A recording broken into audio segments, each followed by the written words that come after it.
Thanks, Tara. I actually was impressed she knew who Panic at the Disco was. Then I thought, well, she has teenagers, so I know who they are too. Anyway, thanks for being here today. I can't believe this is the 10th anniversary of this event, and man, have we come a long way. Yeah. Right, so 10 years ago, some of you were there in a small conference room at Arizona State University. So things have changed a lot. And since that first event, I think it's clear that the definition of sustainability is expanded. It's expanded beyond just the environment. The movement is now inclusive of critical issues the world faces today, like diversity, like equality, like food security. Those stand alongside the environment, building a broader view of what it means to truly be sustainable. So, while we look to hold ourselves accountable for these environmental and social components, it's not just us. In addition, we have our bosses, our shareholders who are holding us accountable. And, you know, it used to be that shareholders just really cared about financial returns. That has shifted. So Larry Fink, CEO of BlackRock, chairman and CEO of BlackRock, sent a letter to CEOs, and in his letter he stated that sustainability will now be at the center of the investment approach for BlackRock, and that includes exiting investments with high sustainability-related risk. So I think it's bold. I like it, actually. I really do. I think it's healthy to have shareholders who think beyond financial returns. Now, look, they still care about financial returns, but I think it's healthy. I'm also excited because looking out at all of you, I realize that this event represents the key ingredient to success in the sustainability movement. And so what is that? It's people. It's all of us. It's our family members. It's our neighbors. It's our coworkers. It's our community leaders. It's our government officials. All of us are going to be the reason that sustainability works. I remember a lecture a long time ago, that I got from my dad, 16 years old. I know, you all got one too. And so I raced over to the DMV to get my driver's license at 16, and literally 2 days after I got my driver's license, I got a speeding ticket. Okay, that was okay with, well, not really okay, but anyway, so 3 months later I get another speeding ticket, so I get called into Dad's office, not a place that you wanted to be, and he says, among several unmentionables, he said something that actually stuck with me. He said, look, because I went in to say, Dad, I think I should get my car back. And we're kind of mid-sentence here. And he said, let me tell you something. The difference between kids and adults is that adults have learned how to hold ourselves accountable. You are still a kid. So needless to say, I didn't get my car back. But look, I think as corporate citizens, we're starting to reach adulthood in sustainability terms, even though we've probably gotten a few speeding tickets along the way. Speaking of 16-year-olds, I hope you enjoyed, oh my gosh, that is horrible. I hope you enjoyed the words of inspiration from the intro video. We can be the change, we must be the change. So what excites me about this younger generation is that they have this unimpeded view of the world. In their minds, there's nothing that we can't do. And there's no, this is the way we've always done it, because they've never done it that way. And so what I would say to that is good for them, keep it up.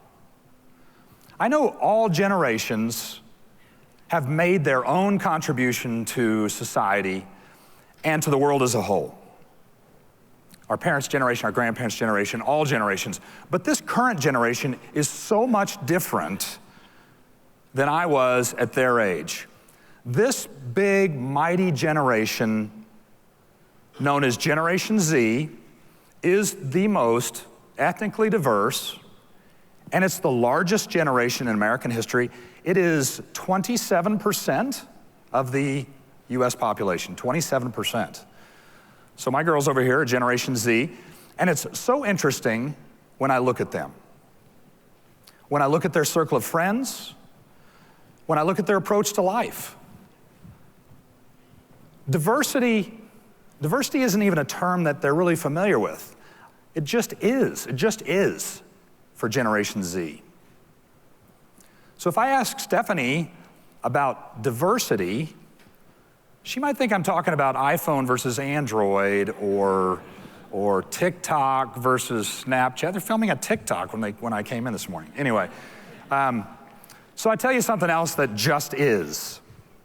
The younger generation is very active and very vocal about things that matter to them. Very, very vocal at home too. Way more vocal than I ever was with my parents. Never talked back to my dad. One time, I talked back to Gramps, and in a family that never said a swear word, I dropped an F-bomb on my dad, and he came out of his chair like a freaking cougar and tracked me down and rubbed my face in the dirt 15 steps later. So that was the last time I ever did that.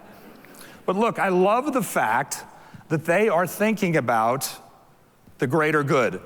So our daughter Nicole spends a lot of her time in the summer working with special needs kids at a place in Houston called The River. And she doesn't do it to curry favor with mom and dad or to earn points for colleges or whatever. She does it because that's what's in her heart. So while Nicole looks forward to working with these kids at her age, I was very different. At my generation, I was thinking about mowing lawns in the morning, maybe earning a little spending money, and then going to the arcade in the afternoon and playing, I don't know, Pac-Man or Asteroids or something. Remember the arcades? Those were the dirtiest, dingiest places in the mall. So I liked them. But at 16, life was kind of all about me, and for this generation, it's not. It's more about others, which I think is cool. So thanks, kiddo, for thinking about other people. Yeah. Now, after complimenting her, even though we do get frustrated with their obsession with phones and with social media, I think there is an obsession there, Nicole, these generations are holding all of us accountable. They're holding us to a higher social standard in many parts of our lives, including at work. And while they generally do not understand my statement, I've said it a lot, but my statement that sustainability has to be both economically and environmentally sustainable to be viable for the long term, they will eventually understand that. You'll get that when you start paying for your own car insurance. So in the meantime, they're helping us to think in a different way, a way that's a good thing. We've been actively engaged with young people about the future of this sustainability forum, and I want to take a minute to recognize the youth in the audience, and in particular, the young people sitting up front here. These Arizona State University students have helped us this year share their perspectives on how we can work together to inform the future of this forum and help build a sustainable tomorrow. So thank you very much for coming.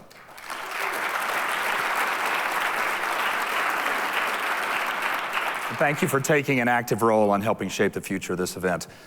So whether you're in the audience or watching online, the youth of today are critical to the collective success of sustainability. As I thought about what I was going to talk about today, my two daughters, Nicole and Stephanie, and the youth of today kept coming to mind. I mean, they come to mind a lot. But, and so, oh yeah, so that's why you're laughing. That was shot at our holiday video. Just so you know, I did not pick that sweater. That's the worst sweater known to mankind, and they picked that, and then Andy picked the ridiculous antlers. So we shoot a holiday video, and I have to look stupid in that video, apparently. So anyway, antlers aside, I've been reflecting on the fact that my daughters, they weren't even born when Waste Management issued its first environmental report in 1992. And look, I don't think the word sustainability had even been coined at that point, but the girls were born at the front end of, nice glasses, at the front end of this century. And everything changed for me at that point. Everything changed for me, everything changed for Tracy. We became parents, I became a dad. And at that moment, it was about our family, and it was about trying to make these two precious little girls, it was trying to make their world a better place. So when I became CEO of Waste Management, a few years back, I guess 3.5 years ago, I challenged myself to do a couple of things.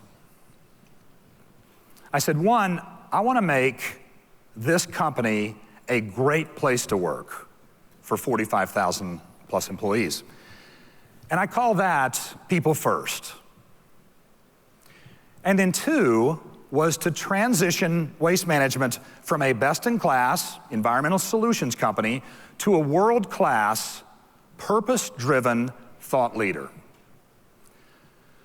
By leading Waste Management around these two goals, I have no doubt that we will have done our part to leave this world a better place. And shouldn't that be our objective going in? So on the first challenge, I'm pretty sure that most of the Waste Management employees around the company, and there's a lot here in the room, would say that Waste Management that we're a really good place to work, or we're a really good company. But I would tell you, there's an ocean of difference between being really good and being great. And so here's the kicker. When Waste Management is a great place to work, that all trickles down. I've said a lot that if we take care of our 45,000 employees, then guess what? They, in turn, will take care of our customers, our communities, and the environment. And that will translate into happy shareholders. It just has to be in that order. If it's not in that order, I think it all falls apart. So I hope that my legacy when I leave Waste Management, when I retire, is that I helped make Waste Management a great place to work. Providing a great place to work means giving our employees a voice, giving them the necessary tools to do their jobs, and a nice work environment. And whether that means new trucks, whether it means a new training center as we have here in the Valley of the Sun, whether it means restoring a maintenance bay, maybe building a new recycling plant, all of that makes a difference. Being a world-class environmental solutions company means walking the talk with our commitment to sustainability. So later this year, we will be moving into our new corporate headquarters in downtown Houston. And we're proud to say that our new headquarters is the most sustainable office building in the state of Texas. All the construction materials were selected to embody our vision of a more sustainable tomorrow. The space is designed to host over 1,000 employees and provide a modern work environment designed to be consistent with our sustainability and wellness values. And that's a key to driving this people-first culture. And putting people first creates a culture where employees truly take care of each other. So take a look at this video. A dramatic rescue at the scene of a nasty car wreck in rural Clackamas County. But this may never have happened had it not been for the driver's co-workers, or as they'll tell you, we're a family here. We knew something wasn't right. Steve Wolf is the senior district manager at Waste Management of Oregon. He says commercial route manager Taylor Campbell failed to show up to what's called a driver huddle early Friday morning. Odd, because someone had talked to Taylor just an hour earlier. Taylor told the driver, hey, I'm throwing my boots on. I'll see you at the office about 1:30. Taylor never showed up to the Northeast Portland office as promised, and by 2 a.m. he was still nowhere to be found. So managers assembled a half-dozen two-person teams to search for Taylor. Taylor's co-workers spent all morning looking for him. With every passing hour, though, they grew more frustrated and worried. We were talking about how we felt like we needed to get some kind of a sign from him to let us know where he was. Around 10 a.m., Monica Cassidy's wish was granted. She spotted Taylor's vehicle about 25 feet down an embankment off Springwater Road in Oregon City. Firefighters came to the scene and pulled Taylor from the wreckage. He was transported to a waiting helicopter that flew him to Legacy Emmanuel Hospital. We think he had been there at least 8, maybe 9 hours before we found him. Steve Wolf can't bring himself to think about what would have happened had they not found Taylor. All that matters now is that he's safe and getting the care he needs.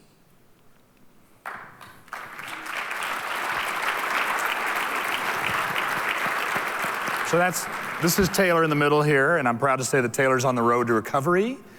I'm equally proud to say that no matter what the circumstance, employees across our company are looking out for one another. Look, I could stand here and talk about our employees all day long. I really could. But let's move on and talk about goal number 2.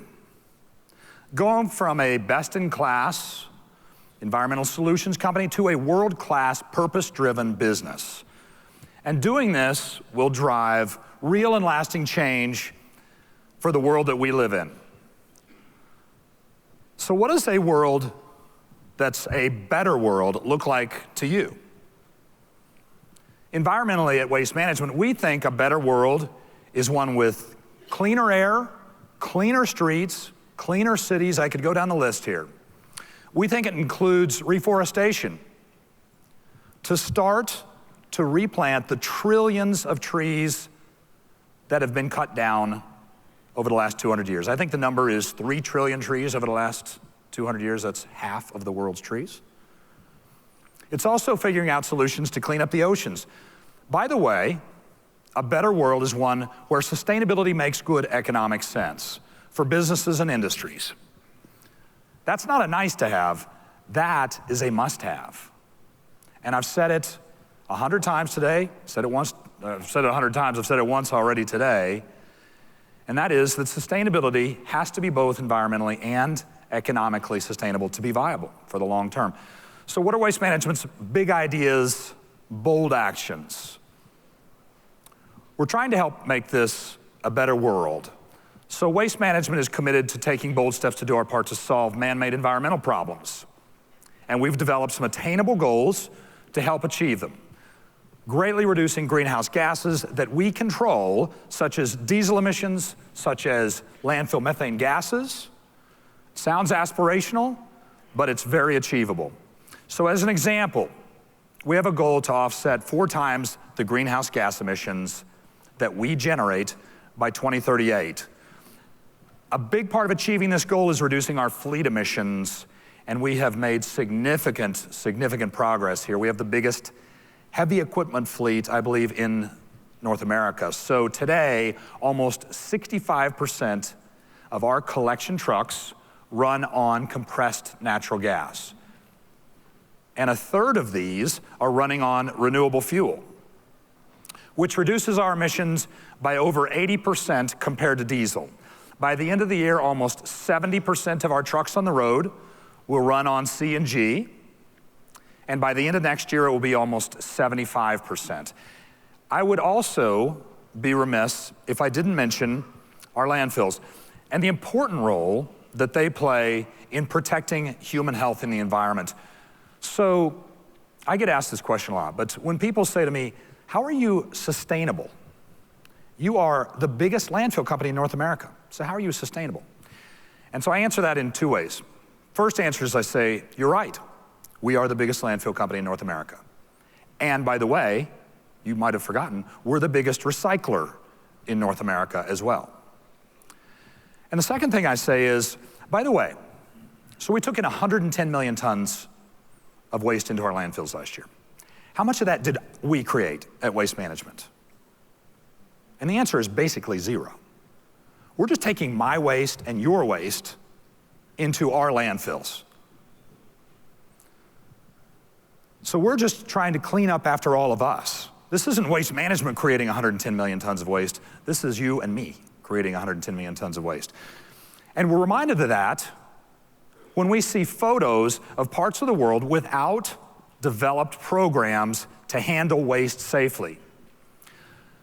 While we don't create that waste that goes into our landfills each year, we are continuously developing and refining the solutions for handling it in the most environmentally and economically viable manner. A better world is one where we've resolved these very complex issues tied to recycling. As the largest recycler in North America, you would expect us, right? You'd expect us to be engaged on this vital issue, and we are. We talk about it every year at this forum. It is constantly a topic of discussion in our conference rooms at Waste Management. But we have so much more than we can and honestly that we should do here. So you might recall last year at the forum, our own Vice President of Recycling, Brent Bell, talked about his mom and how his mom couldn't figure out what goes in the recycle bin, what goes in the trash bin, and it was kind of a train wreck for Brent's mom. And so I'm really happy to report that Brent's mom has improved. She's gotten her act together since last year. She knows what goes in the recycle bin now. And so, but look, I would tell you that we've worked hard on recycling education with Brent's mom, also with our municipalities, governments, in the classrooms across North America, in our homes, and yes, in my home. So speaking of my home, I'm gonna have those two girls I talked about, Nicole and Stephanie, I'm gonna have them come up on stage, and we're gonna do a really quick recycling pop quiz. So girls, come on up.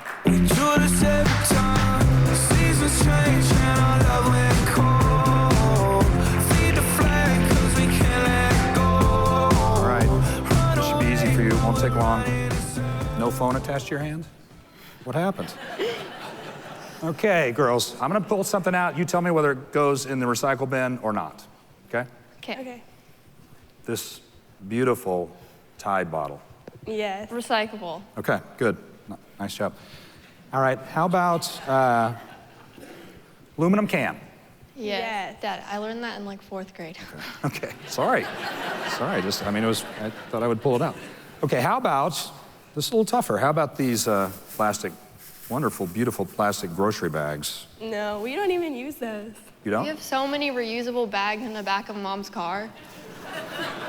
Nicole even Is that the has back of some in Mom's car? hers. Yes, that's more organized. All right, normally, Pittsburgh but- Penguins.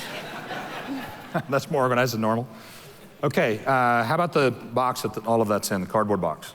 Yes. Absolutely, great, great.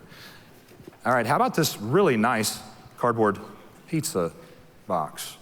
Beautiful. I say no because it has a bunch of oils in it.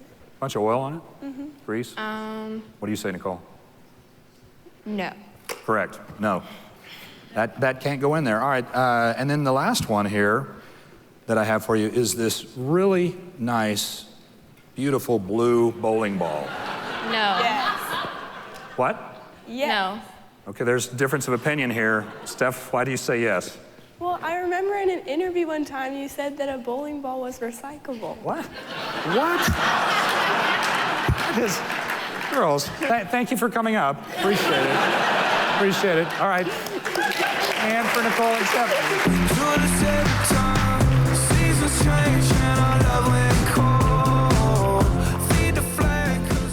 Okay, thank you, ladies.